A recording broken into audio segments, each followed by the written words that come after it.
পরিবার এবং ঐক্যবদ্ধ। তৃণমূলের প্রতিষ্ঠা দিবসে মমতা বন্দ্যোপাধ্যায় এবং অভিষেক বন্দ্যোপাধ্যায়ের বার্তায় যখন এই দুটো শব্দ জলজল করছে, তখন তৃণমূলের সেই ঐক্যবদ্ধ পরিবারের ছবি যেন ছত্রখান হয়ে গেল কুণাল ঘোষের বাক্যবাণে। এখন কুণাল দলের অন্দরে ঝাঁকুনি দেওয়ার চেষ্টা করলেন, নাকি দলের অন্দরে দূরত্বকে একেবারে জনসমক্ষে নিয়ে এলেন, তা নিয়ে তর্ক চলছে। কিন্তু নিঃসন্দেহে কুণাল ঘোষ আজ তারই সহকর্মীদের, বিশেষত প্রবীণ সহকর্মীদের সমালোচনার বাণে বিদ্ধ করেছেন। এখন তার নিশানায় কে কে রয়েছেন রাখবো আপনাদের সামনে। প্রথমেই রয়েছেন সুব্রত বক্সী, রাজ্য সভাপতি। অভিষেক বন্দ্যোপাধ্যায় পিছিয়ে যাবেন না এই মন্তব্যের জন্য কুণাল ঘোষের সমালোচনায়। রয়েছেন ফিরহাদ হাকিম, তৃণমূলে দুর্নীতি হয়েছে এটা কার্যত স্বীকার করে নেওয়ার পর সমালোচনায়। সুদীপ বন্দ্যোপাধ্যায়, মমতা বন্দ্যোপাধ্যায় ছাড়া বাংলা ছাগলের তৃতীয় সন্তান বলার জন্য সমালোচনায়। এছাড়াও একাধিক মন্ত্রী রয়েছেন যারা শুভেন্দু অধিকারীর বিরুদ্ধে সেভাবে সরব হচ্ছেন না। এবং অবশ্যই রয়েছে নন্দীগ্রামে মমতা বন্দ্যোপাধ্যায়ের যে পরাজয়, যে নন্দীগ্রামে জয়ের জন্য যাদের হাতে দায়িত্ব তুলে দিয়েছিলেন মমতা বন্দ্যোপাধ্যায়, তারা তাহলে নিজেদের ভূমিকা পালন করলেন না কেন ঠিক করে? আজকে সেই প্রশ্ন তুলে সেই নেতৃত্বকে কাঠগড়ায় তুলেছেন কুণাল ঘোষ। এবং একই সঙ্গে যে কারচুপির অভিযোগ শুভেন্দু অধিকারীর বিরুদ্ধে উঠেছে, সেই কারচুপি কেন ঠেকাতে পারেননি, আজকে সেই কথা কুণাল ঘোষ তার বক্তব্যের মাধ্যমে তুলে দিয়েছেন। অর্থাৎ কার্যত কুণাল ঘোষের পঞ্চবাণে বিদ্ধ হয়েছে তৃণমূল কংগ্রেসেরই একটা বড় অংশ। কিন্তু শুরুতে দেখাতে চাইবো, এক এক করে প্রত্যেকটা ছবি আপনাদের সামনে রাখবো, যে সুদীপ বন্দ্যোপাধ্যায়। কেন সুদীপ বন্দ্যোপাধ্যায় কুণাল ঘোষের নিশানায়? সুদীপ বন্দ্যোপাধ্যায় বলছেন যে মমতা বন্দ্যোপাধ্যায় না থাকলে বাংলা ছাগলের তৃতীয় সন্তান হয়ে যাবে। পাল্টা কুণাল ঘোষ বলছেন উনি যদি আরেকটু থাকতেন আমার সামনে বসে, তাহলে ভাব সম্প্রসারণটা আমি পরিষ্কার শুনিয়ে দিতাম। ফলত যেটা পরিষ্কার হচ্ছে সেটা সেই দলের অন্দরে দূরত্ব, যা প্রতিদিন দৈর্ঘ্য বাড়াচ্ছে বলে মনে হচ্ছে। দেখুন, মমতা ব্যানার্জি যেদিন থাকবেন না, বাংলা ছাগলের 3 নম্বর বাচ্চা হয়ে গিয়ে মায়ের দুধ খাবার জন্য কাছ থেকে দিত। উনি যদি আরেকটু থাকতেন আমি সামনে বসে ওনাকে ভাব সম্প্রসারণটা শুনিয়ে দিতাম। কখনো সুব্রত বক্সী বনাম কুণাল ঘোষ, তো কখনো ফিরহাদ হাকিম বনাম কুণাল ঘোষ, কখনো সুদীপ বন্দ্যোপাধ্যায় বনাম কুণাল ঘোষ। তৃণমূলের প্রতিষ্ঠা দিবসে নেতারা যেভাবে কার্যত বাকযুদ্ধে জড়ালেন, তাতে শাসক দলের অন্দরে টানাপোড়েন ফের সামনে চলে এলো। সেই সঙ্গে ফের চড়ল তৃণমূলের অন্দরে নবীন প্রবীণ দ্বন্দ্ব নিয়ে জল্পনার পারদ। সম্প্রতি মমতা বন্দ্যোপাধ্যায় এবং অভিষেক বন্দ্যোপাধ্যায়ের সম্ভাব্য রাজনৈতিক ভবিষ্যৎ নিয়ে মুখ খোলেন কুণাল ঘোষ। মমতা বন্দ্যোপাধ্যায়ের পরে অভিষেক বন্দ্যোপাধ্যায় মুখ্যমন্ত্রী হবেন, এই নিয়ে কোনো দ্বিধা দ্বন্দ্ব আলোচনার কোনো বিষয়ই নেই। সোমবার তৃণমূলের প্রতিষ্ঠা দিবসের অনুষ্ঠানে সেই কুণাল ঘোষের উপস্থিতিতে ইঙ্গিতপূর্ণ মন্তব্য শোনা গেল তৃণমূল সাংসদ সুদীপ বন্দ্যোপাধ্যায়ের মুখে। এই দেশে যে রাজনীতির একটা পরিবেশ, এই পরিবেশে বাংলাকে সবসময় আলোচনার প্রথমে রাখতে হয়। তার কারণ বাংলাতে মমতা ব্যানার্জি রাজনীতিতে আছেন। মমতা ব্যানার্জি যেদিন থাকবেন না, আবার দীর্ঘ রাজনৈতিক অভিজ্ঞতা বলেন দেশের রাজনীতির যা গতি প্রকৃতি, বাংলা ছাগলের 3 নম্বর বাচ্চা হয়ে গিয়ে মায়ের দুধ খাবার জন্য কাছ থেকে দিত পাবে কিনা।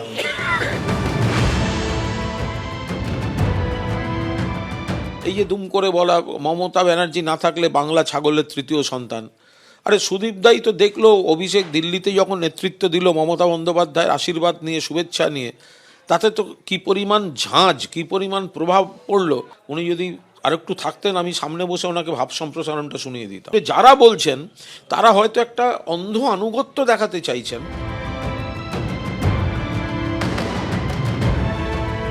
বাংলাকে ছাগলের বাচ্চার পর্যায়ে নামিয়ে আনা, এটা একমাত্র তৃণমূলের পক্ষেই সম্ভব। এখন মমতা বন্দ্যোপাধ্যায় থাকলে বা মমতা বন্দ্যোপাধ্যায় গেলে বাংলার রাজনীতির কোনো মৌলিক পরিবর্তন হবে বলে মানুষ বিশ্বাস করে না। বরঞ্চ দেশবাসী খুশি হবে যে এই সরকারটা চলে গেলে একটা শিল্পবান্ধব, মেধার মর্যাদা দিয়ে নিয়োগ করা, এ ধরনের একটা সরকার এখানে আসবে। বাংলার ইতিহাস জানা না তো। সুদীপবাবুরা তো জ্ঞানী ব্যক্তি, বিধানচন্দ্র রায় বলে একজন ব্যক্তি ছিলেন, তার আমলেও বাংলা ছিল, এখনকারও বাংলা আছে। কোথায় বাংলা গেছে তারা আমার থেকে বেশি জানে। সব মিলিয়ে প্রতিষ্ঠা দিবসে তৃণমূলের সাংসদ বনাম মুখপাত্রের বাকযুদ্ধে সরগরম বঙ্গ রাজনীতি। উজ্জ্বল মুখোপাধ্যায়, দীপক ঘোষ, আশিস বাগচি, এবিপি আনন্দ। এবার যাদের নিশানা করছেন কুণাল ঘোষ সেই তালিকায় রয়েছেন সুদীপ বন্দ্যোপাধ্যায়, ফিরহাদ হাকিম, সুব্রত বক্সী। খেয়াল করবেন এরা কিন্তু পুরনো দিনের মমতা বন্দ্যোপাধ্যায়ের একেবারে লড়াইয়ের সহকর্মী এবং যারা সিনিয়র নেতা। শুধু সিনিয়র নেতা নয়, এবার যারা শুভেন্দু অধিকারীর বিরুদ্ধে সেইভাবে আক্রমণের ঝাঁজ চড়াচ্ছেন না তারাও কিন্তু কোট আনকোট সিনিয়র নেতা। একেবারে কুণাল ঘোষ বলছেন, আমি বলছি নবীন এবং প্রবীণের মধ্যে দ্বন্দ্ব দেবাংশু এ তো আর মনে হচ্ছে যে জায়গায় পৌঁছেছে, দূরত্ব যেরকম করে বাড়তে শুরু করেছে, এ তো কার্পেট দিয়েও ঢাকা যাচ্ছে না বলে মনে হচ্ছে। দেখুন, কার্পেট দিয়ে যদি ঢাকার চেষ্টা হতো, আপনাদের কি মনে হয় আপনারা এই শোটা আজকে করতে পারতেন সন্ধ্যেবেলা? তৃণমূল কংগ্রেস কার্পেট দিয়ে ঢাকার চেষ্টা করে না। আমরা বারবার বলি আমরা বাংলার মানুষকে আমাদের ফ্যামিলি মনে করি। আমরা সিপিএমও নই, আমরা বিজেপিও নই, ঘরের ভেতর চুপ করে কথা বলার জায়গায় আমরা নেই। বাংলার মানুষ আমাদের কাছে পরিবার। তো আমার যদি বাড়িতে কোনো রকম মনে হয় আমার একটা মত আছে, সেই মতটা আমি আমার মায়ের সামনে যেমন দিতে পারি, আমি আমার বাবার সামনেও দিতে পারি। কিন্তু পাড়ায় গিয়ে তো মতটা বিলি করা যায় না। আমরা তো বাংলাকে পাড়া মনে করি না, আমরা বাড়ি মনে করি। এটাই তো ডিফারেন্স বাকি রাজনৈতিক দলের সাথে আমাদের। বাংলাকে আমরা বাড়ি মনে করি, পাড়া নয়। আই রিপিট, বাড়ি মনে করি, পাড়া নয়। এবার 2 নম্বর কথা আমি আপনাকে বলি। দেখুন, এখানে একটা কথা আছে, একটা গণতান্ত্রিক দলে বিভিন্ন রকম মতামত থাকতে পারে এবং সেই মতামতটা আমি প্রথম থেকে একটা কথা বলে আসছি, তৃণমূল কংগ্রেস এই মুহূর্তে বাংলার মাটিতে যতগুলো রাজনৈতিক দল লড়াই করছে তার মধ্যে বাংলার মাটিতে বেড়ে ওঠা, বাংলার মাটিতে জন্ম নেওয়া একমাত্র রাজনৈতিক দল কিন্তু তৃণমূল কংগ্রেস, যাদের সৃষ্টি সম্পূর্ণ বাংলা কেন্দ্রিক। তো স্বাভাবিকভাবেই আমাদের সাথে বাংলার যে ইমোশনাল কানেকশন সেটা বাকি দলগুলোর সাথে এক নয়। কিন্তু এরপরও আমি আপনাকে বলছি, যেমন ধরুন সুদীপ বন্দ্যোপাধ্যায় আমাদের সিনিয়র নেতা, আমাদের লোকসভার সদস্য, তিনি যে কথাটা বলেছেন যে বাংলা ছাগলের তৃতীয় সন্তান হয়ে যাবে মমতা বন্দ্যোপাধ্যায় না থাকলে। এখন একজন মানুষ যখন বক্তৃতা দিচ্ছেন, সে সুব্রত বক্সী বক্তৃতা দিচ্ছেন কিংবা উনি বক্তৃতা দিচ্ছেন কিংবা আমি বক্তৃতা দিচ্ছি কিংবা কুণালদা বক্তৃতা দিচ্ছেন, বক্তব্যের সময় আমাদের ফ্লুয়েন্সিতে আমরা অনেক রকম কথা বলে ফেলি। যেমন আমি আপনাকে একটা কথা বলি, মমতা বন্দ্যোপাধ্যায় যেভাবে তৃণমূল কংগ্রেসের 3-4টে জেনারেশন তৈরি করছেন, আমাদের বিশ্বাস মমতা বন্দ্যোপাধ্যায় সেই দৃঢ়তা নিয়েই তৈরি করছেন, যেটা মমতা বন্দ্যোপাধ্যায় বারংবার বলেন যে আমার পরেও তৃণমূল কংগ্রেসের 3-4টে বা 10টা পর্যন্ত জেনারেশন আমি তৈরি করে দিয়ে যাব, যেটার জন্য সিপিএম আর বিজেপি চিরকাল বসে থাকবে, কিন্তু বাংলার ক্ষমতার রাজনীতিতে তাদের থাকা হবে না। তো আমার বক্তব্য হচ্ছে, যদি মমতা বন্দ্যোপাধ্যায় তৈরি করে দেওয়া তৃণমূলের পরবর্তী জেনারেশন থাকে, তাহলে বাংলা কখনোই ছাগলের তৃতীয় সন্তান হবে। আমার এইখানে প্রশ্ন, তাহলে যে জেনারেশন তৈরি করে দিয়ে গিয়েছেন বা যে উত্তরসূরি তৈরি করে দিয়ে গিয়েছেন, উত্তরসূরিদের কেউ কেউ তাহলে নিজেকে একটা জায়গার মধ্যে সীমাবদ্ধ রাখার কথা কেন বলছেন? ঘনিষ্ঠ মহলে যেটা বলা হচ্ছে, কেন বলছেন যে আমার সংসদীয় এলাকা ডায়মন্ড হারবারের মধ্যে থাকবো এবং আমি সাংগঠনিক বা একেবারে দলের নীতিগত জায়গা থেকে আমি সেই জায়গায় পৌঁছবো না? কিন্তু তার আগে আমি একটা কথা না বললি, আপনি আমায় বলুন তৃণমূলের কোন নেতাটা এই কথা বলেছে যে অভিষেক বন্দ্যোপাধ্যায় বলেছেন তিনি নিজেকে গুটিয়ে রাখবেন? আমি বলছি সব কথা তো এইভাবে আসে না। আমি বলছি সূত্র, আমি আবার বলছি সূত্র বড় ভয়ঙ্কর জিনিস সুব্রতা। এই সূত্র বড় ভয়ঙ্কর জিনিস এবং সূত্র যেভাবে সত্যি হয়ে যায় তাতে দলের অস্বস্তি অনেক অংশ বেড়ে যায়। আমি এই কারণে বলছি, আমি তাহলে তুমি এই কথাটা আমাকে শুধু, আমি পরে তোমার কাছে এই প্রশ্ন নিয়ে আসবো যে তাহলে কেন সুব্রত বক্সীকে আজকে এই কথা বলতে হচ্ছে যে যদি অভিষেক বন্দ্যোপাধ্যায় নির্বাচনে প্রতিদ্বন্দ্বিতা করেন, তার মানে কোথাও কি প্রতিদ্বন্দ্বিতা করবেন কিনা আদৌ লোকসভা নির্বাচনে ডায়মন্ড হারবার লোকসভা কেন্দ্র থেকে, তার পেছনেও একটা বড়সড় প্রশ্নচিহ্ন রয়েছে। কিন্তু তার আগে আমি একবার পুনরায় রায়ের কাছে আসবো। আমি জানি না, আমি শুরুতে বলছিলাম যে কার্পেট দেওয়ার চেষ্টা হচ্ছে কিনা, যেটা এতক্ষণ ধরে দেবাংশু বললো সেটা কি কার্পেট দেওয়ার চেষ্টা নাকি চেষ্টা নয়, সেটা দর্শকেরা বিচার করবেন। কিন্তু আমি বলছি যে সুদীপ বন্দ্যোপাধ্যায় যে কথা বলছেন তাতে তো সেই প্রশ্নটা আবারও সামনে চলে এলো যে জাতীয় রাজনীতিতে বাংলাকে প্রাসঙ্গিক করার জন্য মূল দাবিদার মমতা বন্দ্যোপাধ্যায় নাকি সেই একই ক্ষমতা অভিষেক বন্দ্যোপাধ্যায় রাখতে পারেন, যেটা অভিষেক বন্দ্যোপাধ্যায় 2 তারিখ 3 তারিখ দিল্লিতে আন্দোলন করে প্রমাণ করেছেন। মানে ঘুরিয়ে দেখা যাচ্ছে বিষয়টা সেই দাঁড়াচ্ছে যে মমতা বন্দ্যোপাধ্যায় নাকি অভিষেক বন্দ্যোপাধ্যায়। প্রণয় রায়, দেখুন, আজ কল্পতরু দিবস, ভগবানের কাছে একটাই প্রার্থনা করব, তৃণমূল কংগ্রেসের চৈতন্য হোক। হরিদ্বারের সাথে গুজ্জরদ্বারের তুলনা বন্ধ করুন। স্বামী বিবেকানন্দ, রামকৃষ্ণদেব, মা শারদা, একটু থামাচ্ছি। সরাসরি এই ছবি দেখতে পাচ্ছেন, প্রায় 2 ঘন্টারও বেশি সময় ধরে বৈঠক হওয়ার পর মমতা বন্দ্যোপাধ্যায়ের কালীঘাটের বাড়ি থেকে বেরিয়ে গেলেন অভিষেক বন্দ্যোপাধ্যায়। এখন এই 2 ঘন্টার যে বৈঠক হলো, কি কি বিষয় আলোচনার মধ্যে উঠে এসেছে এবং এই মুহূর্তে অনেকে বলছেন যে ঘনিষ্ঠ মহলে নিজের অভিমানের কথা ব্যক্ত করেছেন অভিষেক বন্দ্যোপাধ্যায়, তা নিয়ে কোনো আলোচনা হয়েছে কিনা হয়তো আর কিছু সময়ের মধ্যে বিষয়টা পরিষ্কার হয়ে যাবে। প্রণয় দা, খুব দ্রুত। দেখুন, স্বামী বিবেকানন্দ, রামকৃষ্ণদেব, মা শারদা বাঙালি তথা বিশ্ববাসীর হৃদয়ে আছে। তৃণমূল কংগ্রেস যাতে চটি চাটতে গিয়ে এদের সাথে কারোর তুলনা না করেন। দেখুন, আমি জানি না কেন এইসব নিয়ে এত আলোচনা করছেন, কারণ তৃণমূল কংগ্রেস তো কোনো রাজনৈতিক দল না, কোনো মতাদর্শের লড়াই এখানে নেই। তৃণমূল কংগ্রেস কি, দেখুন বড় বাজারে যেসব কোম্পানি আছে, এটা হয়, এটা স্বাভাবিক যে বড়বাজারে যেসব কোম্পানি আছে সেখানে কোম্পানি একজন মালিক থাকে, পুরনো যারা কর্মচারী সেই মালিকের সাথে কাজ করতে অভ্যস্ত হয়ে যায়, সেই মালিকের পরের জেনারেশন যখন আসে, পড়াশোনা করে আসে, তারা হয়তো কম্পিউটার চালু করার চেষ্টা করছে, আরও কিছু সিস্টেম করছে। তো পুরনো কর্মচারীরা যারা দেখছে কম্পিউটার চালু হলে হিসেব চলে আসবে, চুরি ধরা পড়ে যাবে, তখন তারা বিরোধ করে। তৃণমূল কংগ্রেসে তো আজকে এটাই হচ্ছে। তৃণমূল কংগ্রেসে তাতে তো আপনাদের রূপলী রেখা দেখার কথা। না রূপলী রেখা দেখার কথা। রূপলী রেখা আমাদের রাজনৈতিকভাবে ছেড়ে দিন, পশ্চিমবঙ্গের কি হচ্ছে রাজনৈতিক দল হিসেবে ছেড়ে দিন, কারণ সত্যিকারের তৃণমূল কংগ্রেস কোনো দল নয়। তৃণমূল কংগ্রেস একটা কোম্পানি। কালের নিয়মেই একদিন যেভাবে মোলায়েম সিং যাদবের অবস্থা হয়েছে, যেমন মায়াবতীর অবস্থা হয়েছে, যেমন বিহারের অবস্থা হচ্ছে, তৃণমূল কংগ্রেসের অবস্থা হবে। সুদীপ বন্দ্যোপাধ্যায় সেটাই দেখতে পাচ্ছেন। আজকে বলুন না, আজকে কেন আলোচনা করতে হবে একটি রাজনৈতিক দলের সর্বভারতীয় সাধারণ সম্পাদক? সেই সাধারণ সম্পাদক ভোটে কাজ করবে, করবে না, ডায়মন্ড হারবার নিয়ে আসবে, সূত্র, কেন এগুলো আলোচনা করতে হচ্ছে? আলোচনা করতে হচ্ছে সেই নেতাটা যদি স্বাভাবিকভাবে উঠে আসতো। 2007 সাল 2008 সাল যখন সিঙ্গুর আন্দোলন করছে, অভিষেক ব্যানার্জির বয়স কত ছিল? যে কোনো ছাত্র নেতা তাদের রাজনীতি শুরু করে কলেজ থেকে। অভিষেক ব্যানার্জি 2011 যেই ক্ষমতায় আসতে চলেছে, তখন হঠাৎ করে লাল চুল কানে দুল যুবা তৃণমূল শুরু করলো, তারপর তিনি সর্বভারতীয় সাধারণ সম্পাদক হয়ে গেলেন। তো পারিবারিক দল বলেই এটা হয়েছে। আমি শুধু একটা কথা প্রণয়দাকে বলি, প্রণয়দার তৃণমূল নিয়ে এত চিন্তা আমার খুব ভালো লাগছে। আমরা আমাদের শুভাকাঙ্ক্ষী বিজেপিতেও পেয়েছি, আমি খুব খুশি। প্রণয়দাকে thank you, happy new year দুটোই একসাথে জানাই। এবার আমার একটা কথা আছে সুব্রতা, সেটা হচ্ছে যে এই যে প্রণয়দা বললো ধরুন কলেজ ইত্যাদি ইত্যাদি, আমি বলছি যিনি ধরুন এই মুহূর্তে আপনাদের রাজ্যের প্রধান মাথা, প্রধান মুখ, যাকে সব জায়গায় দেখা যাচ্ছে, শুভেন্দু অধিকারী, সেই শুভেন্দু অধিকারী কি এবিভিপি করেছেন? সেই শুভেন্দু অধিকারী কি বিজেপি করেছে? এক সেকেন্ড দাঁড়ান, আপনাদের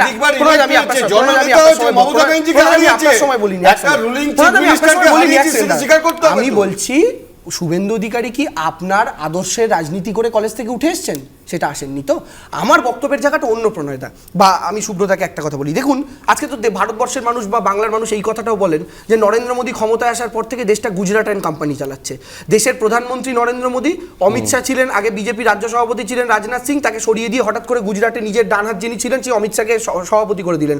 তারপরে ইলেকশনে এসে অমিত শাহকে করে দিলেন নিজের ডেপুটি। গুজরাটে যে সেট আপটা ছিল, নরেন্দ্র মোদী মুখ্যমন্ত্রী আর অমিত শাহ হোম মিনিস্টার, এখানেও সেই সেট আপটা নিয়ে চলে এলেন। আরবিআইয়ের মাথায় বসালেন একজন গুজরাটের লোককে। দেশের সম্পদ যারা লুট করে পালাচ্ছে তাদের মধ্যে গুজরাটের ম্যাক্সিমাম মানুষ রয়েছেন। তো দেশের মানুষও তো বলছেন গুজরাট অ্যান্ড কোম্পানি চলছে, সেই জায়গা থেকে কথা না। আমি একটা কথা বলি সুব্রতা, মমতা বনাম অভিষেকের গল্প এখানে কোথাও আসছে। মমতা বন্দ্যোপাধ্যায় এবং অভিষেক বন্দ্যোপাধ্যায় একটা ক্যাপ্টেন, একজন কোচ, একজন খেলছেন, একজন পথ প্রদর্শন করছেন, দুজনের মধ্যে কিন্তু কোথাও বিরোধ নেই। এটা দয়া করে কোনো রাজনৈতিক দল দেখানোর চেষ্টা করবেন। বেশ বেশ, আমি বলছি বিরোধ নেই, কিন্তু বিরোধটা বারে বারে উঠে আসছে। তার কারণ আজকে কুণাল ঘোষ যা যা বলেছেন, আমি বলছি ভার্বাটিম যদি আপনারা দর্শকেরা ফলো করে, নিশ্চয়ই অত্যন্ত বুদ্ধিমান আমাদের দর্শক, তারা নিশ্চয়ই খেয়াল করে থাকবেন যে কুণাল ঘোষের বক্তব্যের মধ্যে এই একই দূরত্ব দ্বন্দ্বর কথাটা কিন্তু কখনো প্রত্যক্ষভাবে কখনো পরোক্ষভাবে বারে বারে উঠে এসেছে।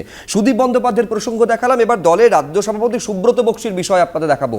সুব্রত বক্সি যে কথা বলছেন, সুব্রত বক্সি অভিষেক বন্দ্যোপাধ্যায় সম্পর্কে যে কথা বলেছেন, তার নিঃসন্দেহে ক্ষোভের কারণ হয়েছে কুণাল ঘোষের কাছে। এবং সুব্রত বক্সি যা বলেছেন তাতে কুণাল ঘোষের মনে হয়েছে পর্যালোচনা করা উচিত, পুনর্বিবেচনা করা উচিত, বাক্য গঠনের বিষয়ে আরও বেশি সাবধানী হওয়া উচিত। কেন এই বাক্য গঠনের পাঠ কুণাল ঘোষ দিচ্ছেন সুব্রত বক্সিকে, দেখুন একবার। এই নির্বাচনে অভিষেক বন্দ্যোপাধ্যায় যদি লড়াই করেন, নিশ্চিতভাবে আমার ধারণা তিনি লড়াইয়ের ময়দান থেকে পেছিয়ে যাবেন না। অভিষেক পেছাবে কেন? কিসের জন্য অভিষেক পেছাবে? অভিষেক নেতৃত্ব দিচ্ছে, এটা পুনর্বিবেচনা করা উচিত এই বাক্য গঠনটিকে। তৃণমূলে নবীন প্রবীণ দ্বন্দ্ব নিয়ে বিতর্ক চলছে বেশ কিছুদিন ধরে, বিভিন্ন নেতার কথায় যা বারবার সামনেও চলে এসেছে। বছরের প্রথম দিনে তৃণমূলের প্রতিষ্ঠা দিবসেও তার ব্যতিক্রম হলো না। আর এদিন এই নিয়ে বাগযুদ্ধে জড়ালেন যারা, তার মধ্যে একজন তৃণমূলের রাজ্য সভাপতি, আরেকজন রাজ্য সাধারণ সম্পাদক, একজন জন্মলগ্ন থেকে তৃণমূলের সঙ্গে রয়েছেন, আরেকজন বর্তমানে তৃণমূলের সক্রিয় সৈনিক। শনিবার অভিষেক বন্দ্যোপাধ্যায়ের ঘনিষ্ঠ মহল সূত্রে দাবি করা হয়, আসন্ন ভোট যুদ্ধে নিজেকে ডায়মন্ড হারবার কেন্দ্রেই সীমাবদ্ধ রাখতে চান তৃণমূলের সর্বভারতীয় সাধারণ সম্পাদক। দলের কোনো সাংগঠনিক দায়িত্ব বা নীতি নির্ধারণ সংক্রান্ত বিষয়ে থাকতে চান না। দুদিনের মধ্যে তৃণমূলের প্রতিষ্ঠা দিবসের অনুষ্ঠানে মমতা বন্দ্যোপাধ্যায়ের ঘনিষ্ঠ দলের রাজ্য সভাপতি সুব্রত বক্সির মুখে অভিষেক বন্দ্যোপাধ্যায় সম্পর্কে শোনা গেল, যদি লড়াই করেন পিছিয়ে যাবেন নার মতো শব্দবন্ধ, যা রাজনৈতিক মহলে জল্পনা উস্কে দিয়েছে। অভিষেক বন্দ্যোপাধ্যায় আমাদের সর্বস্তরে ভারতবর্ষের রাজনীতিতে সাধারণ সম্পাদক। যদি লড়াই করে তাহলে মমতা বন্দ্যোপাধ্যায়কে সামনে রেখেই লড়াই করবে এবং জোড়া ফুলকে সামনে রেখেই লড়াই করবে, এ ব্যাপারে নিশ্চিত। এ নিয়ে তীব্র আপত্তি জানিয়েছেন তৃণমূলেরই রাজ্য সাধারণ সম্পাদক। এই ধরনের কথাবার্তাগুলো বলা তো আরও মানসিকভাবে কেউ আঘাত পেতে পারেন। ও তো পিছনের জন্য বাজি রাখেনি, বিজেপি ওর বাবা মাকে টেনেছে, বিজেপি ওর বাড়ির লোককে বৌশালীকে টেনেছে, বিজেপি ওকে 1 ইঞ্চি ছাড় দিচ্ছে না, ও পেছবে কেন? বাঘের বাচ্চার মতো লড়ছে। কিন্তু যদি কোথাও মনে হয়ে থাকে যে নির্দিষ্ট কিছু ওর পরামর্শ আছে তাতে দলের ভালো কিছু, তাহলে মমতাদিও যেমন জানেন, দলের সভাপতি কথা বলুন। মুখ্যমন্ত্রী মমতা বন্দ্যোপাধ্যায় প্রতিদিন চ্যালেঞ্জড হচ্ছেন। দলের সর্বোচ্চ পদে যিনি আছেন সেই সুব্রত বক্সী তার বক্তব্যের সমালোচনা করছেন, তারই নিয়োগপত্র পাওয়া সাধারণ সম্পাদক। বিদায় আসন্ন, এটা সুব্রত বক্সীও জানেন, কুণাল ঘোষ একটু বেশি ভালো করে জানেন। কেউ ভাঙন রোধ করবার চেষ্টা করবেন কি আরেকজনকে মুখ্যমন্ত্রী বানানোর গতিটাকে আরেকটু ত্বরান্বিত করবেন, এটা সম্পূর্ণই ওদের ব্যাপার। পিসি শুধুমাত্র ভাইপো আর পিসিকে নিয়ে আগ্রহী, এটা সবাই বুঝে গেছে। ফলে এখন না বোঝার কোনো কারণ নেই যে অভিষেকের কথা কুণালের মধ্য দিয়ে হয়তো প্রবাহিত হচ্ছে, সুব্রত বক্সীর সঙ্গে সেটা হয়তো মিলছে না। দেখুন, তৃণমূল কংগ্রেস ফাইনালি একটা সার্কাস পার্টি। সার্কাস পার্টিতে ক্লাউনদের দিকে সবাই তাকিয়ে থাকে, জোকাররা কিরকম নাচছে, কিরকম গাইছে, কিরকম লাফাচ্ছে। জোকারের প্রদর্শনী সার্কাস পার্টিতে এখন বাড়ছে। সোমবার থেকে শুরু হয়ে গেল লোকসভা ভোটের বছর, আর তার প্রথম দিনই তৃণমূলের অন্দরে যে টানাপোড়েনের ছবি দেখা গেল তার রেশ ভোট বাক্সেও গিয়ে পড়বে না তো? সেই প্রশ্ন তুলছেন অনেকেই। সন্দীপ সরকার, উজ্জ্বল মুখোপাধ্যায়, দীপক ঘোষ, এবিপি আনন্দ। শুভমদা, আপনি নিশ্চয়ই খেয়াল করে থাকবেন যে গত পরশু পর্যন্ত এই সুব্রত বক্সীর প্রতি যথেষ্ট আস্থাশীল ছিলেন কুণাল ঘোষ, যে তিনি অর্জুন সিং এবং সোমনাথ শ্যামের মধ্যে দ্বন্দ্ব মিটিয়ে ফেলবেন। আজকে যখন সেটা হচ্ছে না, তার কর্তৃত্ব নিয়ে কার্যত প্রশ্ন তুলছেন, এমন জায়গায় যে বাক্যবাণে বিদ্ধ করে বাক্য গঠনের পাঠ কুণাল ঘোষকে দিতে শোনা যাচ্ছে। এখন দেখুন, এটা যদি তৃণমূলের ইন্টারনাল ডেমোক্রেসি হয় তাহলে কিছু বলার নেই, তাহলে তো অর্জুন সিং সোমনাথ শ্যামের মধ্যে দ্বন্দ্বটাও ইন্টারনাল ডেমোক্রেসি। চারু মার্কেটে একজন তৃণমূলের গোষ্ঠী দ্বন্দ্বে একজন আরেকজনকে মেরে মাথা ফাটিয়ে দিয়েছে, সেটাও ইন্টারনাল ডেমোক্রেসি। শুভময় মৈত্র। না, এটা তো আমার তো বাংলা দ্বিতীয় পত্রের কথা মনে হচ্ছে। কুণাল ঘোষ মহাশয় নতুন বছরে আমাদের বাংলা ব্যাকরণ পড়াচ্ছেন। তৃণমূলের যে কথা, তার ভাব সম্প্রসারণ আসছে বাক্য গঠনের কথা। একটাই মুশকিল যে এইসব করতে গিয়ে তৃণমূলে না বর্ণ বিপর্যয় হয়ে যায়। এখন মূল যে কথাটা হলো, এই ধরনের যে রাজনৈতিক দল যাতে সংগঠন থাকে না খুব একটা, নেত্রী বা একজন দুজন নেতার উপর নির্ভর করে, সেটা অনেকটা ওই গানের মতন, আমি বাউন দিলে ঘুরি, যে আমাকে বাসবে ভালো তার আকাশেই উড়ি। ফলে তৃণমূলের যে মাঝের সারির নেতৃত্ব, তারা কোন আকাশে উড়বেন সেটা নিয়ে তারা ভাবছেন। তবে একটা কথা খুব গুরুত্ব দিয়ে বলতে হয় যে তৃণমূল কংগ্রেস যে ধরনের রাজনৈতিক দল, তাতে এই ধরনের দ্বন্দ্ব মানেই যে তাদের ভোট কমে যাবে বা নির্বাচনে খারাপ ফল করবেন এরকম কোরিলেশন কিন্তু নেই। দ্বিতীয়, কুণাল ঘোষ মহাশয় একটা অত্যন্ত গুরুত্বপূর্ণ কথা বলেছেন, যেটা আপনারা হয়তো আবার আলোচনা করবেন, যে মমতা বন্দ্যোপাধ্যায়কে যারা নির্বাচনে জেতাতে পারেন না, তারা মার্গ সাবান কি করে বিক্রি করবেন। অর্থাৎ তৃণমূল কংগ্রেসের যে বিধানসভা এবং লোকসভা নির্বাচনে আরো অনেকে যে আগে জানতাম যে ল্যাম্প পোস্ট, এখন সেটা হলো মার্গ সাবান। ফলে এই যে গোটা বিষয়টা, তৃণমূলের যে রাজনৈতিক ভাবনা চিন্তা, তার যে ভাব সম্প্রসারণ, সেটা নতুন বছরে অত্যন্ত গুরুত্বপূর্ণ এবং লোডেড প্রতিটি স্টেটমেন্ট। অর্থাৎ আপনি যদি রাজনীতির দিক দিয়ে ভাবেন তাহলে এই প্রশ্নগুলো খুব গুরুত্বপূর্ণ। কিন্তু আমার প্রশ্ন থাকবে বামপন্থীদের দিকে, যে আচ্ছা ধরে নিলাম তৃণমূল কংগ্রেস, যুব এবং পুরনো তৃণমূল কংগ্রেস, আদি নব্য, তারা দুটো আলাদা দল করে লড়লেন, সেটা লড়লেও কি পারবে বামপন্থীরা তাদের কোনো একটি বা দুটি দলকেই হারাতে? অর্থাৎ তৃণমূল কংগ্রেসের এই দ্বন্দ্ব কি সত্যি বামপন্থী বা বিজেপি এদের কারোর সুবিধে করে দেবে? মানে মোদ্দা কথাটা হচ্ছে কৌস্তব, যে এই দ্বন্দ্ব হয়তো আলোচনার খোরাক হতে পারে, বামেদের কাছে হয়তো তৃণমূলকে আক্রমণের বিষয়বস্তু হতে পারে, কিন্তু তাতে ভোট বাক্সে কিন্তু খুব একটা আশা অন্তত বামেরা দেখা উচিত নয় বলে শুভময় মৈত্র মনে করছে। আমি শুভ্র বলবো যে সহজ কথা সেটা হচ্ছে, হয় কুণালবাবু ঠিক বলছে আর নাহলে বাকিরা ঠিক বলছে। তো মমতা অভিষেক সামনে এসে বলুক কে ঠিক কে ভুল। আমি দেখছি আজকে বিজেপির নেতারা উৎফুল্লিত, আনন্দিত। প্রণয় দত্ত হাসি ধরছে না, আর এই যে শ্রমিক ভট্টাচার্য খুবই উৎফুল্লিত। ওনারা কি ভুলে গেলেন? আমি তো বিপি আনন্দকে অনুরোধ করব প্যাকেজটা আরেকবার চালাতে। বিজেপির অফিসের সামনে যেভাবে চৈত্র সেলে জুতো দিয়ে বিজেপির নেতাদের মারছিল, এখনো তো পশ্চিমবাংলায় ক্ষমতায় আসেননি। কামিনী কাঞ্চন 21 সালের পর তথাগত রায় কি বললো, মানে এতে আনন্দিত হওয়ার কিছু নেই। আমার কথা হচ্ছে, কোথায় গেল তৃণমূলের শৃঙ্খলা রক্ষা কমিটি? পার্থ চ্যাটার্জি গ্রেপ্তার হওয়ার পর মহাসচিব পদ কি উঠে গেছে নাকি জেলে চলে গেছে? শৃঙ্খলা রক্ষা কমিটিও কি উঠে গেল? অবশ্য তৃণমূলের শৃঙ্খলা এখন আর নেই, পার্থ চট্টোপাধ্যায়ের পরে। সেই তো বলছি, উঠে গেছে, জেলে চলে গেছে। অবশ্য তৃণমূলের শৃঙ্খলা হচ্ছে ধনেপাতার ক্যাশ মেমোর মতো। যাই হোক, সেটা কথা না। কথাটা হচ্ছে ববি হাকিম বলছেন দুর্নীতি হয়েছে, ওকে গ্রেপ্তার করে জিজ্ঞাসা করা হোক, ও তো বলতে পারবে। আবার একই কথা কিন্তু কুণাল ঘোষ পার্থর পর বলেছিল, যখন বলেছিল ববি হাকিম বলেছিল যে ও মন্ত্রিসভার সদস্য নয়, এ কথাটাও সামনে এসছে। কিন্তু কোয়েশ্চেন শুভ্র, এটা এজেন্ডা না। আজকে 1 জানুয়ারি 2024, নতুন বছর, আনন্দে আছি, নববর্ষ, ইংরেজি নববর্ষের শুভেচ্ছা জানাচ্ছি, কিন্তু 1000-এর ওপর দিন ছেলেমেয়েগুলো রাস্তায় বসে আছে, তাদের চাকরি নেই। তৃণমূলের নেতারাও স্বীকার করে নিচ্ছেন যে তৃণমূলের নেতাদের একটা অংশ টাকা নিয়ে তারা চাকরির ব্যবস্থা করেছে। আমাদের কথা, তৃণমূল তো এখনও রাজ্য সরকারে আছে, চাকরির ব্যবস্থা করুন, কাজ দিন। আজকে যারা 100 দিনের টাকা মারলো, বিজেপি এত বড় বড় কথা বলছে, কাজ দেওয়ার প্রশ্নটা যখন তুলেছো, উল্টো যুক্তিটাও তৃণমূলের পক্ষ থেকে সেটা শুনে নিতে হবে। সেটা হচ্ছে, কাজ দেওয়ার পথে আর বাধা সৃষ্টি করছে কে? যারা 27 লক্ষ টাকা নিয়ে মামলাগুলো লড়ছেন। এ তো একাধিকবার তৃণমূলের তরফে বলা হয়েছে। আমি বলছি তো ব্যবস্থা নিন, প্রয়োজনে এটা নিয়ে সিবিআইডি তদন্ত করুন, আমাদের কোনো অসুবিধা নেই। আমাদের কথা হচ্ছে, আমরা তো শুনেছিলাম ফাইল খুলবো, বিকাশ রঞ্জন ভট্টাচার্যের ফাইল খুলবো, পরের দিন পার্থ চ্যাটার্জির ফাইল খুলে গেল। ববি হাকিম কি হাততালি দিচ্ছিলেন যখন বিকাশ ভট্টাচার্যের নামে এসব বলা হচ্ছিল। আবার ববি হাকিমের বাড়িতে যখন সিবিআইডি গেল, ববি হাকিম বলছে আমি চোর, আমি চোর, বিকাশ থেকে জিজ্ঞাসা করুন, আমি চোর নই। মানে এখনো এত 34 বছর সরকার চালানো, তারপর 12 বছর আমরা বিরোধী, এখনো সততার প্রতীকের হোর্ডিং কোনোদিন কলকাতায় সিপিআইএমকে বামপন্থীদের লাগাতে হয়। আর সততা নিজেকে প্রমাণ করার জন্য বামপন্থীদের উদাহরণই হচ্ছে দিতে। আমি বলি, প্রথম কথা হচ্ছে যে উনি ধনেপাতার ক্যাশ মেমোর কথা যেটা বললেন, সত্যি ওটা তো সিপিএম এর ভোট পার্সেন্টেজ দেখলে বোঝা যায়। আমি অন্য কথাই বলছি। উনি একটা কথা বললেন যে বিকাশ রঞ্জন ভট্টাচার্য এই যে টোটাল চাকরির ব্যাপারটা নিয়ে, যে বিকাশ রঞ্জন ভট্টাচার্য একবারও সামনে এসে বলেছেন যে এই যে টাকা নিয়ে মামলা করার কথা বলা হচ্ছে, সেই টাকা নিয়ে আমার কোনো লোক এত টাকার বিনিময়ে মামলা লড়েননি, বলেননি। কিন্তু এখন বক্তব্য হচ্ছে, শুরু থেকে এই ঢোল পেটানো হলো আমরা চাকরি প্রার্থীদের স্বার্থে লড়ছি, পরে পুরোটাই কি দেখা গেল, লয়ারদের টাকা লোটার নেক্সাস। প্রত্যেকটা ছেলে মেয়েদের থেকে 1000 টাকা করে নিয়ে, একটা দিক বলছো, সেটা হচ্ছে 27 লক্ষ টাকা নিয়ে মামলা লড়েছেন নাকি লড়েননি, তাতে দুর্নীতিটা হয়েছে নাকি হয়নি, সেই বিতর্কের অবসর হয় না।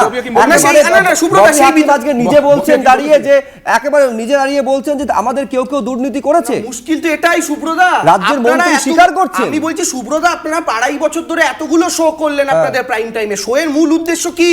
দুর্নীতি হয়েছে কিনা, হলে কারা করেছে সেটা বার করা। আরে রাজ্যের মন্ত্রী, এটা আমি বলি, বের করার দায়িত্ব তো সিবিআইডি আছে, ক্ষমতায় রয়েছে তোমরা, প্রশাসন রয়েছে তোমাদের হাতে, বার করার দায়িত্ব তোমাদের নয়। আর সিবিআইডি যখন এখানে এসে আদালতের নির্দেশে কাজ করবে, তার পেছনে পলিটিক্যাল ভেন্ডেটা। আমি বলছি, এটা বার করার দায়িত্ব তো সিবিআইডি। তারা 1.5 বছর ধরে কি নাড়ু পাকালো, পার্টিনেন্ট প্রশ্ন, এটাই তো বলছি, আমাদের এই প্রশ্ন, এক হচ্ছে এই প্রশ্নটা আমাদের রাজ্যের মন্ত্রী, উত্তর তো তোমাদের দিতে হবে। রাজ্যের মন্ত্রী স্বীকার করছেন, রাজ্যের মন্ত্রী বলছেন যে দুর্নীতি হয়েছে। হ্যাঁ, দুর্নীতি হয়েছে। দুর্নীতি কারা করেছে? আমলা লেভেলে দুর্নীতি হয়েছে না পলিটিক্যাল লেভেলে? এইবারে কুণাল ঘোষের কাউন্টার বক্তব্য শুনো, সেটা হচ্ছে এই দুর্নীতি কেন আটকানো যায়নি। আমরা এইটা পরের প্রশ্ন, এই প্রশ্নটা বিরোধীরা করে, এই প্রশ্ন শাসক দলের দুরপক্ষ থেকে শোনা যাচ্ছে। দুর্নীতি কেন আটকানো যায়নি, এই প্রশ্নটা কোথাও তৃণমূল কিন্তু এড়িয়ে যাচ্ছে না। আমরা সরকারে আছি, অবশ্যই এই জায়গায় আমাদের দায় আছে। যদি আমলা লেভেলেও কোনো দুর্নীতি হয়, সেটা রোখার দায়িত্ব, এই প্রশ্নটা আলাদা। আর সরাসরি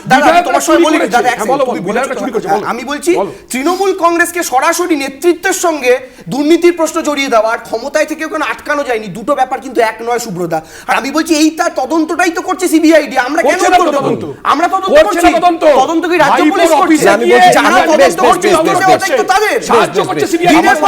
একটা কথা এখানে বলার, কেন উত্তর দেবে এই প্রশ্ন তো দেবাংশু বারে বারে বলছে। ফাইন, একদম ঠিক, দেবাংশু একেবারে যথাযথ কথা বলছে। কিন্তু আমি বলছি, দেবাংশু বারে বারে এই প্রশ্ন করছে যে আমরা কেন উত্তর দেব, কেন উত্তর দেব, এই প্রশ্নটা উত্তর দেওয়াটা প্রয়োজন। তার কারণ একাধিকবার স্বয়ং মুখ্যমন্ত্রী মমতা বন্দ্যোপাধ্যায় যারা দুর্নীতির অভিযোগে জেলে রয়েছেন তাদের পাশে দাঁড়িয়েছেন। এমনকি 100 কোটি টাকার ইডির দাবি অনুযায়ী রেশন দুর্নীতির প্রমাণ পাওয়া গিয়েছে, কয়েকশো কোটি পাশে পাশে থাকার নয় তো। দুর্নীতি, না না, আমি বলছি না একবারও, না, তাহলে আমি পাশে একেবারে দাঁড়িয়েছেন ফ্যাক্টরটা আসে কোথা থেকে? পাশে একেবারে দাঁড়িয়েছে যেটা যে বলছেন যে অভিযুক্ত। Mamata Bandyopadhyay Not proof. Firhad Still Mamata not proof. Bandyopadhyay প্রাক্তন খাদ্যমন্ত্রীর পাশে দাঁড়িয়ে বলছেন যে তাকে গ্রেফতার করা হয়েছে যাতে নির্বাচনে সে প্রতিদ্বন্দ্বিতা করতে একদম, না এটা তো আমরা পারে। এখনো বলছি, আপনার স্টুডিওতে আমি বসে বলছি, বলছি। অতএব সেইখানে আপনার হচ্ছে স্টুডিওতে মূল বসে প্রশ্নটা। বলছি।